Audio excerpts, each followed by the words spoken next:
किछि दिनर नीरवता पर कंधमाल जिला बेलघर कोटगढ़ थाना सीमांतरे माओ गतिविधि देखा देइछे। एसओजी और सीआरपीएफ जवान को मिलित कुम्बिंग ऑपरेशन बेले बिलामाल पंचायतर मास्कासारू जंगल सुरक्षाकर्मी माओवादी मुहांमुही होइछन्ति। उभयଙ୍କ ମଧ୍ୟରେ गुली विनिमय घटिथिबा जଣା पड़िछि। किछि समय उभयଙ୍କ ମଧ୍ୟରେ गुली विनिमय पर माओवादी छत्रभंग देइथिबा सूचना मिलिछि। घटनास्थल में एबे भी एसओजी और सीआरपीएफ जवान पक्षरु सर्च ऑपरेशन जारी रहिछि। संपृक्त जंगल सुरक्षाकर्मी माओ कैंप ठाब करबा सह सेठारु गोटिए बंदूक खाइबा सामग्री और अनेक माओ सामग्री जबत करिसेंति।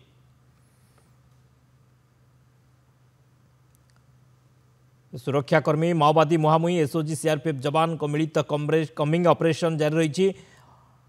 गुली विनिमय पर माओवादी माने छत्रभंग देइथिबा सूचना। विपुल माओ सामग्री जबत करा जाइछि। विप्रचरण साहू बालीगुड़ा रिपोर्टर अच्छा आम सहित फोन लाइन। विप्रचरण कौन सूचना रोचे? सुरक्षाकर्मी माओवादी मुहांमुही होइछन्ति। ए जो मुहांमुही रे वर्तमान सर्च ऑपरेशन जारी रही कि एवं के माओवादी को मृत्यु होइथिबा से संपर्क में किसी सूचना रोचे कि?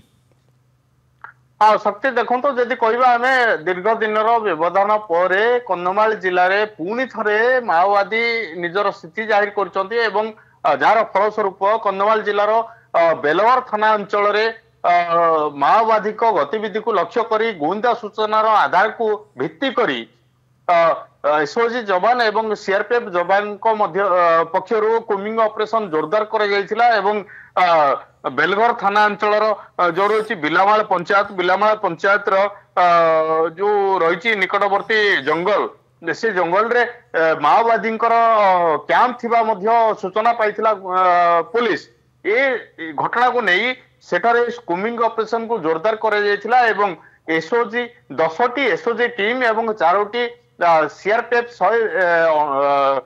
सीआरपीएफ बाटालियन पक्षरु सेठारे कुम्बिंग ऑपरेशन को जोरदार करा कुम्बिंग ऑपरेशन समय सीआरपीएफ जवान सहित माओवादी को मुहांमुही होइतिबा जहाँ सूचना मिलूँ से समय उभय गुली विनिमय होइतिबा जहाँ सूचना रोचे। उभय किछि